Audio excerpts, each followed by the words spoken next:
Clipper Nation, what's going on? It's your boy Beeve, full clip, Clipper Unleashed. The Clippers are in a tight matchup right tonight against the Utah Jazz. Now, the reason why I'm saying it's a tight matchup, the Clippers are currently on a losing streak. They lost the previous night against the Indiana Pacers. They lost real big against the Los Angeles Lakers. And we're kind of thinking, what's going on with this Clippers team that was flourishing so well on the defensive end and other ends? Well, there has been a lot of changes taking place in that second unit. A lot of bodies being moved around because the trade deadline just passed. So what I'm going to do, I'm going to go ahead and step into the press conference room with Lawrence Frank and Ty Lue to see what's going on. Be right back. Coach, you guys have talked over and over again about, regardless of opponent, same mindset going in. As frustrated as you've been over the last week or so, were you able to sort of like go through with a fine-tooth comb? Did you treat today any differently? And what are you hoping to see right out the gate? Another first quarter like we had last game, but to build off of it. Last game I thought was a step in the right direction, outside of the turnovers, which allowed them to get easy baskets. But we just didn't win the game, and so if our mindset and our intent's right, you can live with the results. But before that, the first three games, I didn't think we had the right mindset and the right intent. So hopefully we can build off the first quarter that we had against Indiana 2 days ago and kind of go from there. Logistically, as a coach right now, we just heard from Lawrence about all of the new guys that are coming in, and obviously a couple came a few days ago and maybe a couple more are coming now. And what's it like? I mean, obviously you just did it with Kawhi, but just sort of as a coach, logistically, to integrate new players every day and sort of onboard them to what you're trying to do. Well, for me, it's great because we can start all over. And like I talked about, all season long, I just feel we're so behind, offensively. And so, when you incorporate four new guys along with Kawhi, you get a chance to start over and kind of build on how you want to play, what sets you want to run and kind of go from there. So I'm excited about that challenge, which would be good for us. And so we need that. We found, ways and master ways to win games, but we particularly didn't get good at anything. Like, we're not really good at anything, one particular thing offensively. And so when you try to win games just to stay afloat, it's kind of different. And so now with Kawhi being back, with the guys that we've acquired, now we can actually start building and start learning and start teaching how we want to play. Ty, I know he's not playing for you tonight, but how do you envision using Bogey coming off the bench in the second? Because Kawhi's talked about a couple times, like the second unit, specifically second quarters, needs to get a little bit better. So kind of how do you envision using Bogey with this team? No, just a shooter. A guy you can run plays for, run through, can run pick and roll, can make plays. So I just see him using him in a lot of different ways. But for me, it gives me a runner. A guy can come off screens like a Kyle Korver, who I had in Cleveland, or like a J.J. Redick. Guys can – no, forget Redick. Kyle Korver, Ray Allen, those guys coming off screens, and be able to make plays and just kind of, draw attention off the ball. And so we don't get so stagnant. You got guys that can move without the basketball. I think change your offense a lot. How much did you guys obviously play that big game against him in Serbia in the Olympics? Say it again? You guys played against Bogey in that big game in the Olympics. What was when you compete against a guy like that, can you envision how a guy like that can help you, on your team? Obviously, it's a different setting and all that, but can you envision some of that? Yes, sir. What are some of the things he does that you? I just told you, his shooting ability, be able to come off screens. He's not just a shooter; he can run pick and roll and make plays for other guys as well. So we need ball handling, we need passing, and so he brings that dynamic to our team. So when teams go small, and not sure you'll see that with Utah tonight, but when teams go small and pressure your team, like get up in the backcourt and try and just speed y'all up, how do you counter that? How do you play against that consistently? Get a ball to Zoo. Let Zoo bring it up. Yeah. We've seen that a couple times actually. Yeah, we might have to do that.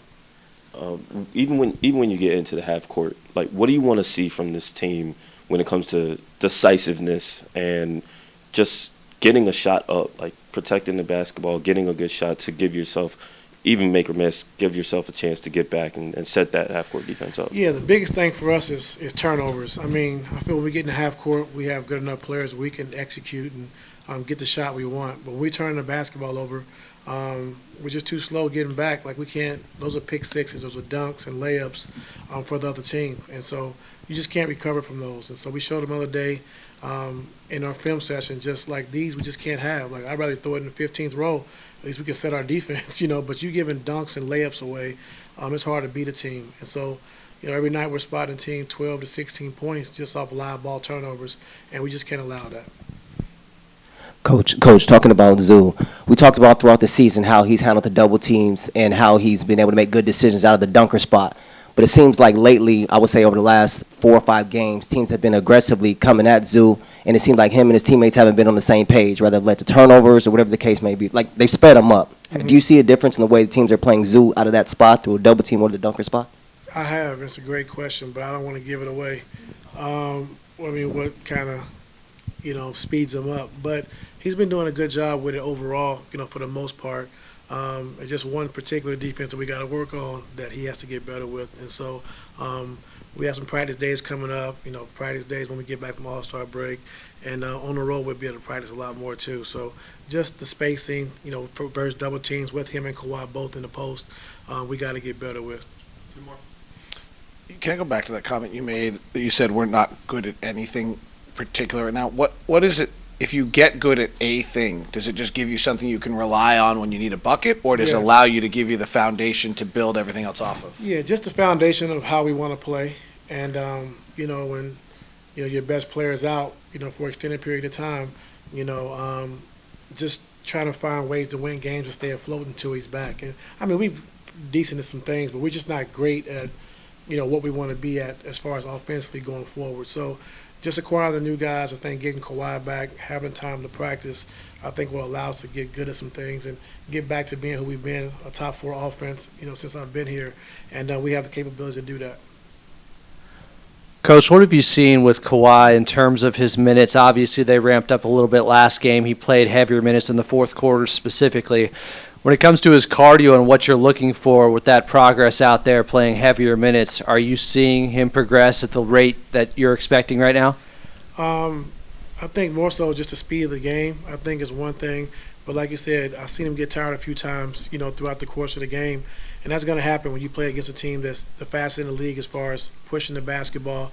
And then he was bringing the ball up a lot, which he was giving pressure full court, having to, go against their defense. And so I thought he got a little tired, a little worn down. So the biggest thing is going to be his conditioning. Yeah.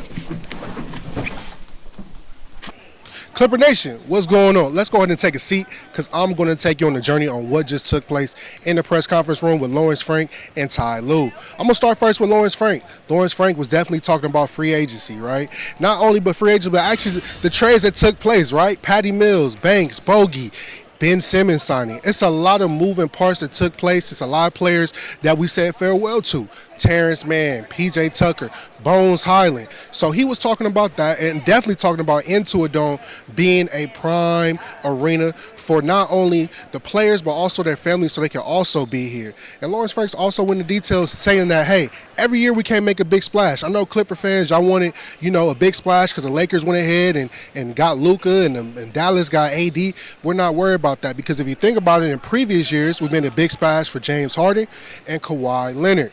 Now, Ty Lue was talking about his team and just necessarily grinding it out because as of right now, the Clippers are in a slump and they got to figure a way to get out of this slump while also adding new players to the mix. And Ty Lue also addressed that, hey, Kawhi minutes has been upticking and he went against a team that actually ran him kind of down a little bit. He hasn't played that long, so his cardio is also. What Ty Lue is looking for tonight is Kawhi Leonard's minutes. Of course, the minutes are going to go up, but overall, looking at how his conditioning is, how he's moving around on the floor, because over time it's going to be a slow grind for him to get ready for the playoffs. But something I do want to talk about, Clips, is that the trade deadline.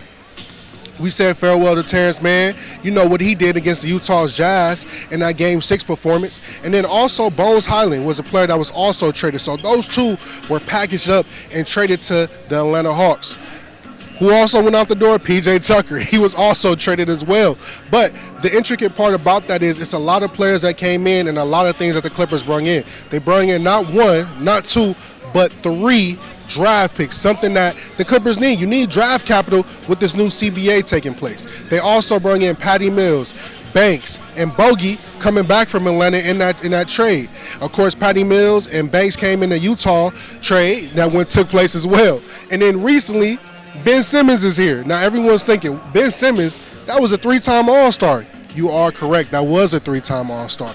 But people are trying to figure out what version of Ben Simmons I'm going to get. I'm going to tell you right now, Ben Simmons is a highly upgraded version of Terrence Mann and Kevin Porter Jr. And I almost forgot, Kevin Porter Jr. was also shipped out.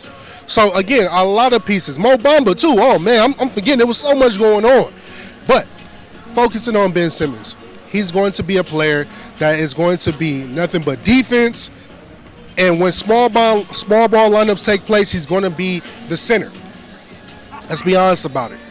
And if we're looking at it, he's going to be an intricate piece of being another ball handler for this team that also needed a point guard, but he's a big point guard. So he's going to take the pressure off James Harden and Kawhi. So what we're going to do, Clip Nation, we're going to go ahead and kind of relax for a moment and see how this play out.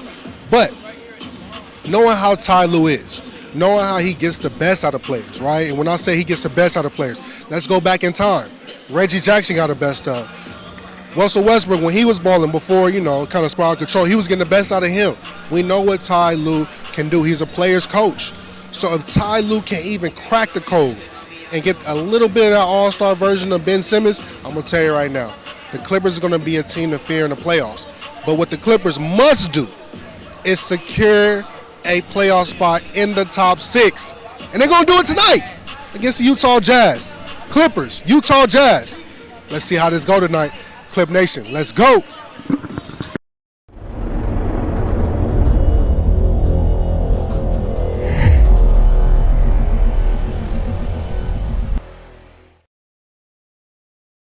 Michael Matthew here, Full Clip Clippers Unleashed. As you can see, we are here at the Clip Shop where we are here. Tammy's inside.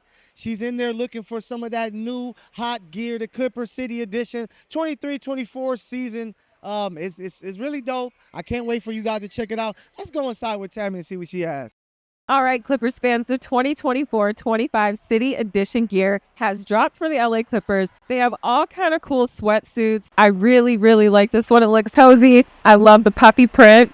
They've got hoodies. They've got jackets. They have jerseys. They have tote bags, hats. They have everything that you need for the 2024-2025 City Edition. Grab it before it's gone. I'm thinking about getting something myself. What do you think I would look like in this? Who knows?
Everybody ready?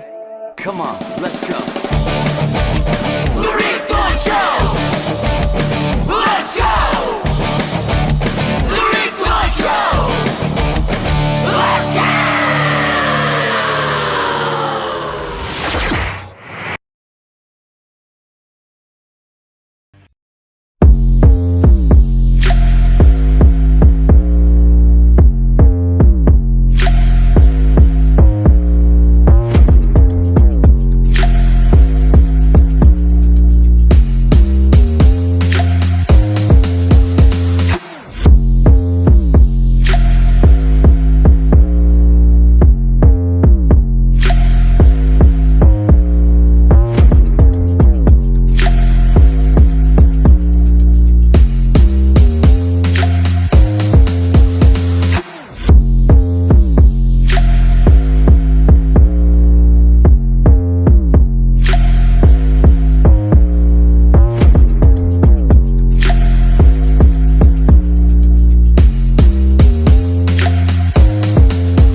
Hey, what's going on, Clip Nation? It's your boy Beeb, and I got my guy here, Grant, and this is Full Clip Clippers Unleashed. Now, we took home a victory tonight, Clippers 130, the Utah Jazz 110. Now, Grant, it was a lot going on tonight. I want to know, what's your key highlights from tonight's game? James had, I think, 23 and 17. Okay. Like, he was dominant. Zoo had another monster game. It looked like he was hurt a little bit, B. Okay. First of all, I got way too ahead of myself. Thanks for having me on, man. Hey, no problem, Appreciate no problem. You, appreciate you. But yeah, look, they got back in the winning column. I think that's the biggest thing. But James, Zoo, I think everybody in the starting lineup was in double figures. Definitely. Everybody had over 10 points. Even Amir had a good game coming off the bench. So, listen, I think that this is the direction the Clippers want to go. They want to have games like this against the Utah Jazz team that had everyone out. Kind of expected that, but it was good for them to get in the win column again. Definitely. And for everyone out there, just a little history lesson. It's something about the Utah Jazz that the Clippers like. The Clippers were 0-3 previously. They went to Utah, got a victory, stopped that whole losing streak. Same formula. They was 0-3 again. Utah came to town, and they broke that streak. But it wasn't easy. Jordan Clarkson came in with a barrage of threes in the first quarter. It was literally 77%. Felt like 2021 out there, my B. God. It felt like I was watching the Warriors, the Utah Warriors. That's what it sounded like I was watching and looking at. But it's something about the Clippers and something about Ty Lue and Jeff that the coaching staff gets in their ear and they tighten it up real quick. So I would say defensive-wise, what players did you see tonight actually take that defensive assignment and just lock it down? Chris Dunn. It's so important having Chris Dunn back in the rotation.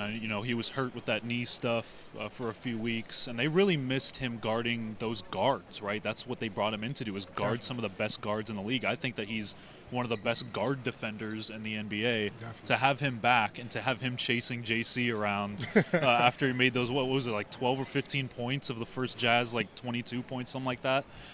Having Chris Dunn in there, that's why a lot of people said he could be first team all defense. Obviously now he doesn't have the minutes to do that and the games to do that. But KD, man, when they call him KD, which is kind of crazy, but Chris Dunn, I'll make sure I say that. Got KD, not still the with other the KD. But Chris Dunn, man, his impact on the defensive end is it's bar none. I mean, he's one of the best defenders, I think, in all of basketball. Him and Derrick Jones Jr. Oh, yes. when they're right, yes, they can lock down anyone. So what we're going to do, we're going to take a moment. Speaking of defense, we're going to go ahead and jump in the presser. Ty Lue was actually talking about defense. He was also talking about why Kawhi is having his little slumps and things like that. So let's take a moment. We're going to jump in the presser to see what Ty's talking about. Ty, pregame you mentioned about kind of playing through Zoo a little bit more. What would you see out of his performance tonight? I said that? Yeah, you did say that. I need to play through him more? You said you were going to incorporate him more, like when the offense can get sluggish at times. You're going. Oh, yeah. I thought Zoo was great. I thought with the switching 1 through 5, I thought we really was able to, exploit that a little bit. And like I said, he's good around the basket with both hands. And when things get out of line, we really use him to slow the game down, to post the basketball. And he did a good job tonight. Hey, Coach, so 2 minutes left in the fourth quarter. Kobe Brown and Marshawn Beauchamp came in. Some of the young guys you utilizing in the fourth quarter, you think you're going to utilize them more throughout the season, kind of give the older guys a little bit more time to rest and some breaks? I think everyone will get an opportunity. I'm not quite sure right now, but they came in and played hard. I thought Jordan did a good job. I thought Kobe coming in playing with the starters, he did a good job as well. And so just continue to keep building off of that and, just kind of go from there. Ty, any update on Drew? You said what? Any update on Drew? Oh, I'm not sure yet. Ty, with Kawhi obviously a little uncharacteristic with the turnovers, does it feel like a case where just progress isn't linear when it comes to a guy who's been out as long as he has been and is working his way back? Yeah, just timing. I think, spacing, a lot of things has to do with it. But the most important thing is probably just timing. The game is going fast, and we play some fast teams, and they're coming to double team them. They're shrinking the floor. So just take a look at our spacing and, see where we can attack and be more efficient. So a lot of that's on me. And, Coach, defensively, not just tonight, it seemed like your guys get caught in half-court ball watching. You guys been getting backdoored the last couple games where they've been, whether it's baseline cuts or fake the dribble handle, getting backdoor. What is the defensive breakdown that you've seen on film, not just tonight, over the last couple games, why you guys continue to get backdoor, whether baseline or off the ball? Continue to ball watch, and you got to understand when you're playing against cutting teams, so you got to be aware of that and how teams play. And so we know what teams are going to do, and we just got to do a better job of just paying attention to detail. But it's going to happen when you're low man in some of the pick and roll coverages and, guys rolling, you're low man. Cuts will be available, so we just got to do a good job of just seeing both. Thank you. I'm going to bring Bogey in here right now. Just knew I could do it, so, once the opportunity came, I was ready. Work hard every summer, especially this summer, worked a lot in the post because I knew that's, I'm going to see more touches there. And, it's just about opportunity. I feel like for a lot of guys in this league, it's about right situation, right opportunity, and a lot of guys can produce more than they're doing. But, once you're stuck in one role, it's just, that's what you got to do to stay on the court. But I always felt like I can do more. Ty joked pregame that he was going to let you bring the ball up to try to deal with some of the ball pressure issues. I told him after last game. At halftime, I was like, if you need me, I'll bring it up. You did have 5 assists tonight. If they're not going to let you shoot threes, they're going to let you play point guard? I always say whatever it takes, man. Whatever they need me to do, I'll do it. If that means, bring the ball up the court, turn my back, and, I'll do it. So whatever's needed. Just along those lines, man, I don't know if anyone asked last game, you already got a career high in assists for a season at this point. Do you feel like that's just only because you've got the ball more, or do you feel like you've had a real progression when it comes to the passes that you're making and the reads that you're making? I think I had a big progression in that show role. Last few years, they've been blitzing a lot of guys in pick and roll, and I get to play 4 and 3 a lot in that pocket, and just kind of knowing pretty much every time I'm gonna have a cutter for a dunk, or if they take that away, I'll have a guy on a wing or in a corner shoot for a 3-point shot. So just kind of taking my time, seeing how the defense plays it. And lately, I've been seeing a lot of double teams in the post, or they front me. So when we throw it over the top, there's another defender on a baseline. So just saying stuff, taking my time, making the right read, making the right pass, and that's all it is. Spoke on someone you played against internationally? Huh? Was Bogdan someone you played against internationally? My first professional game from Cibona Zagreb when I was 17 was against Partizan and Bogdan. So that's, I think, the only time I played against him. Yeah. What are your thoughts on obviously he's here? Talk to us about how he's not just a scorer but a playmaker as well. Yeah. I think you know, a lot of people you know, see it in the league, you know, see him as a shooter, but you can see when he plays for Serbia and when he played internationally, he's a really good pick and roll player. You know, he's a complete player. He can do a bunch of stuff, and you know, he's a playmaker. He knows how to run pick and roll. He's going to help us. You know, when the team pressure, he can bring the ball up. So I think he's going to be a big addition for us. You guys obviously also lost Terrence in that deal. Someone you've been here with forever. Yeah, tough. That's my, you know, it's my brother, and you know, tough losing him, but happy for him for getting you know, opportunity over there. Hopefully more consistent and you know, more minutes, and hopefully you know, we've seen over the years what he can do, and hopefully with more consistent role, you know, he's going to get back to it. Someone's also doing a 3-point contest. You're going to be tuning in, you're going to be going? Or? Of course, you know, he better win that, you know. Losing like 2 days of your All-Star break to go for a 3-point contest, you better go win it. So, but no, happy for Norm. I think he should have been in a, you know, in an All-Star game, and you know, he's been playing great this year, and one of the reasons we're you know, we're in a better spot than you guys expected us to be. So he's been having a hell of a year. Fortunately, not in an All-Star game, but good for him to get a recognition and a 3-point shot shooting. Thanks, you. You guys on the same team. The Avengers or something? If you want to call it that, yeah. But I just want to ask you specifically about that kind of era of stars. I think there's a lot of current NBA fans that'll say like that 2010s era of stars introduced them to the NBA. Just killer. Yeah, I mean, what can you say about it? And also, I mean, not just what you guys meant to the league, but the fact that you're still here all in the All-Star game. Longevity, and you know how really good we are, you know what I mean, and how much work we put in, you know, and then obviously it starts with Bron, you know, and he's still doing it at the highest level, and then you trickle down, you know, K, and then, you know, Steph, and, you know, myself, and then you go AD, and I mean, it's just, this league is a beautiful thing, man. It's a beautiful thing to see, you know, all these talented players, you know, being in one game, and then for guys like, you know, our team is be doing it still at the highest level. You know, hopefully these guys can understand that, you know, maybe 1 or 2 years of being an All-Star is a great thing, but the longevity is what really makes you special. So, you know, kudos to everybody who made it, and you know, for us, it's just something that, you know, I will never take for granted, and I'll just continue to do it until I can't anymore. What was the first time you realized that you were a leader? Like, was it like as a kid, as in college? I would probably say in high school. Like when I really started being comfortable in who I was, you know what I mean, and then as I continue to grow and continue to get more confident, getting better at the game of basketball, studying the game, understanding the game, then it just became supernatural, you know what I mean, to where it don't matter who in the room, I can talk because I'm confident, I know what I'm talking about. So, and then and then like when I was in Houston, you know, me and one of my trainers, Jason Biles, he had me reading this leadership book on, you know, different ways to be a leader.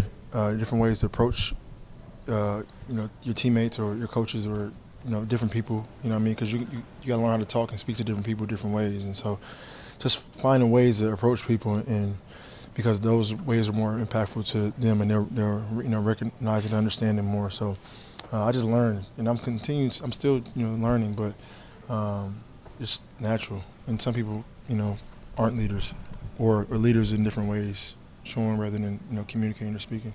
Norm is participating in his first 3-point contest. Support him. Yeah, what do you expect out of him? I'm betting on him. I told him he better win. You got to bring it back home, you know, to LA. So I'll be there supporting him. Hopefully he can have his gun out and shoot at a high clip. You have a Super Bowl picture? Hey, Bogdan, back here. I guess the first question, where were you when you figured out that you were being traded? What was your reaction? Who was around? Sort of take us through the step-by-step. I was at home. I was in Atlanta. I was talking with my family. I was expecting a trade to happen. So it was a couple teams involved. I didn't know where I'm going to end up to, but I'm glad I end up here. You've had years and years of history playing against James, Kawhi. When you look at the team as it's assembled with Norm and Zoo, what excites you about joining this specific group? It's, I mean, future Hall of Famers, you know, one of the best in the league, and I'm just excited to have opportunity to play with them, you know, and help them in any other way that I can help to contribute to win, you know, and you know, I'll just fit any role they want me to, and you know what I'm bringing. Bogey, welcome to the team. Question, so I saw you doing a warm-up, pre-game warm-up, you're shooting earlier today. So what excites you playing with James Harden and also getting floor spacing? They need a floor spacer like you to shoot the three-point shot. What if you envision you playing with him? I mean, he's one of the greatest point guards ever, so I'll say for us shooters, you know, when you have a chance to play with point guards like that, they make the job easier for you. So I'm just excited about that opportunity. Hey, Bogey, to your right, Law Murray at The Athletic. Good to meet you, man. Good to meet you. When you've had this kind of a season where you haven't played as much as you probably have been accustomed playing, I just want to know, how are you feeling physically, and what are you looking forward to, you know, when are you looking forward to getting back on the floor? I'm good. I know probably a lot of you have been seeing a lot of stuff earlier before I got traded, some personal reasons out and some, but that's part of the trade deadline, I think. So I'm ready. I'm in good shape, and I'll be ready for next game. Bogdan, Tomer Zarli with Clutch Points. Nice to meet you. Welcome to LA. Is screen heating or something? Fuck. It's the bright lights. You're in LA. You don't need sweaters as much in LA. I wanted to ask you about towel here. Just what is something that maybe fans or general don't know about you? Maybe like a hobby that you like to do. I think that a lot of them, they see me just as a shooter, but I can create a lot. I'm bringing toughness too, and I feel like I'm three-level scorer. So I just play with the flow. I read the game. I like to use my IQ a lot, so that's what I do.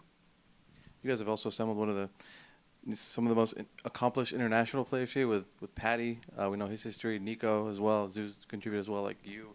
What's it like to team up with some of the guys who have contributed on a high level for a long time internationally as well? It helps. It helps a lot, you know.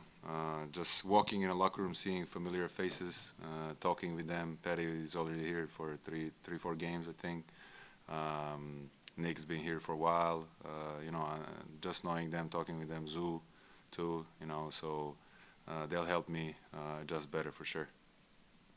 Getting in this building for the first time, I saw you out there warming up. I'm sure you've got a chance to see some of the. Second. Yeah, first time with the Clippers. Sorry, Yeah. just seeing these facilities and being on this side. What are your impressions of getting in this building?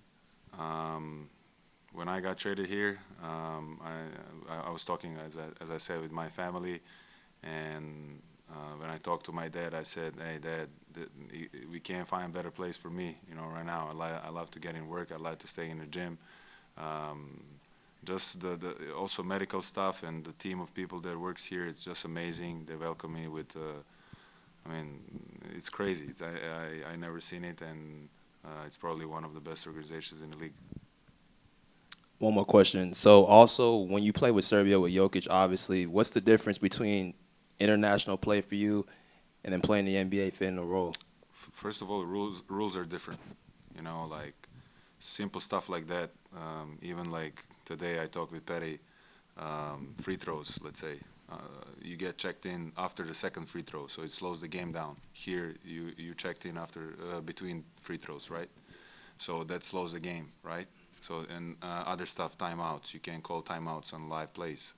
So it's a different game. I always say it's been different game, and but other than a couple of rules, you still have got to make shots, make the right plays, make the right reads. So bring toughness everywhere. That's what everyone asking, and that's it.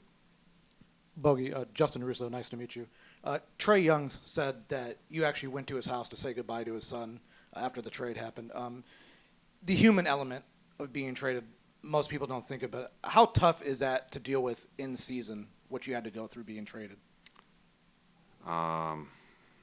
Like he said, with some guys you get closer, your family gets closer. His family, when I came there, especially my sister and his wife, they got like together and they help us a lot, adjusting over there. So somebody like me coming to the new city, that helps you a lot. You feel like you're part of family, and it's going, a long way. So we was there before he even have kids, So once he had it, I'm seeing that guy growing up. So we're all humans, right? So it's tough. It was tough to see it, but I have to do what I have to do. I have to go to his house, see his kids again, and tell him that we're gonna see each other again. It's life. And if I can, because you did play with Trey for so many years, are there similarities, obviously playing with James, that you're going to get to be able to do? Do you see any similarities in being able to fit in around James because you did play alongside Trey? Yeah, for sure. That helps a lot, as I said. James is more experienced and older, but for sure Trey sees him as a role model too. So they kind of play a similar way. I can see like how James throwing passes, and how he reads the game, like he's like 2 steps ahead. And as I said, that for the shooter, if the ball is coming to you, like, and you have that little gap of the space more, it's timing of the pass. That's what separates them from others. Bogey, you're obviously going to be entrusted with, you talked about not just being a scorer, playmaker as well, but, on this second unit, you're going to be entrusted with a lot of playmaking duties as well. I'm questioning, like, how have the previous stops that you've had in Sacramento, Atlanta, how have that kind of prepared you and improved your playmaking? How have you kind of developed in that area? Because everyone knows you can score the ball. Yeah, every year is different. Every year is different. Every time you have different challenges.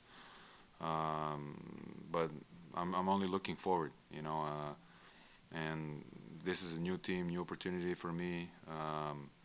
And I just think now I'm playing with more experienced guys. I didn't have a chance. It was always with the younger team, kind of. So I'm excited to play with the experienced team and the teams that are fighting for championship. Yeah, but you've been leader of Ward on Twitter for a while. What's the story behind that, and how do you feel about it all these years later? 10 years ago, or I don't know when did I open Twitter, 12. I play a lot of video games. I play World of Warcraft, so I'm a huge fan of World of Warcraft. I don't play it as much now. I don't have time. But me and my friend, we were like, what would be my nickname? And we tried Leader of Horde. It worked. So that's how I got it. Thank you, guys. Thank you. Thank you. All right, we're back. We're back from the presser. Now, Grant, Ty was talking about Kawhi because, Kawhi right now is kind of in a slump a little bit, right? It's not the Kawhi that I'm used to seeing when he's hitting that mid-range, hitting the three. Kawhi's kind of got in a little funk. What do you think will solve this funk for Kawhi? I'm not really sure because I haven't really seen a lot of things physically that's wrong with Kawhi. It's more of like the decision-making, the turnovers. He had 5 turnovers against the Jazz. On Kawhi. It's not like him. His handle is usually pretty tight when he's dribbling the ball, when he's trying to drive. He's just making some really uncharacteristic mental mistakes. So that is honestly a good thing because I know like physically he's there. He's been dunking the ball. He always uses his left hand for some reason, but it's something about when he dunks, like it hurts him to get higher. I don't know, but I'm glad that he still does have the lift on his 3-ball. He still has the lift on his jumper, but the mental mistakes, that's something you can always figure out. But as his minutes go up, I think he'll figure it out. He'll incorporate himself back into the way the Clippers want to play. But it's the mental part, which is kind of weird. And you're speaking about mental, right? I think the team as a whole mentally need to lock in because some things that take place with this team is very uncharacteristic. From the turnovers, from sometimes even the shot selection is not there. But scratch all that. The Clippers took home the victory. Now, Grant, who was your player of the game? Ooh, my player of the game? I'm going to go Amir Coffey. Because, you know what? A lot of the fans talk about Amir Coffey like he's an end-of-the-bench guy. He's shooting over 40% from 3 all year. He's mostly always in double digits in the scoring department, and he's a good defender. and tonight he had another double-digit game. Yes. Hit a bunch of threes. He's He's like one of the guys that I feel like I trust most to hit a three. So yeah, Amir Coffey. Shout out Amir Coffey, man. Shout out to Amir Coffey. My player of the game is actually gonna be somebody we didn't even think about. It's gonna be Zubac, and I'm gonna say Zoo because Zoo put up a double-double tonight, and it looked so effortless. For the simple fact that he was just dominating down low. If it wasn't in the post, it was hook shots. It was either setting the screen, rolling to the basket. James found him every single time. And he was just a monster on the glass. But we also got a treat at the end of the game after the presser with Ty Lue.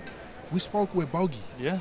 We spoke with Bogey, fresh off the ATL plane, fresh from eating JJ's, chilling, eating the lemon pepper hot wings, and Bogey. He's gonna miss that. I know, I'm gonna miss it. I'm gonna miss it for him. But with Bogey here, he was literally talking about his transition and going through things during the trade deadline. My thing is, Grant, after listening to what Bogey was talking about, how do you feel from 1 to 10 about the excitement of him stepping on the court? It has to be an 8 out of 10. I'm not going to go 9 or 10 like a lot of people are, just because he has had his injury issues. Like he has had issues with his knees. But like we're going to listen, like you guys have listened, like Bogey's ready to play. Yes. It doesn't seem like conditioning's a factor. Okay. And just his ability, what he can bring to the second unit, which I feel like has struggled. You know this with offense. His ability to shoot. He also mentioned playmaking. Like he wants to do a lot of playmaking because now with KPJ out, they're going to have to find somebody in that second unit to ball handle.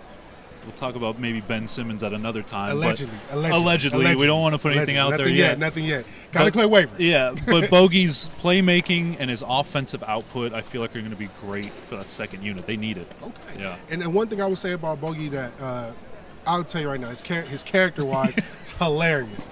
And then also what I would expect from him is his performance when he was during the Olympic time, right? If you don't remember, he was definitely doing three to the dome at all times. Shout out to Carmelo Anthony in regards to that. But that's the Bogey that I want to see here, the one that can actually create space, take over a game if needed, which means he could take over that second unit with his eyes closed.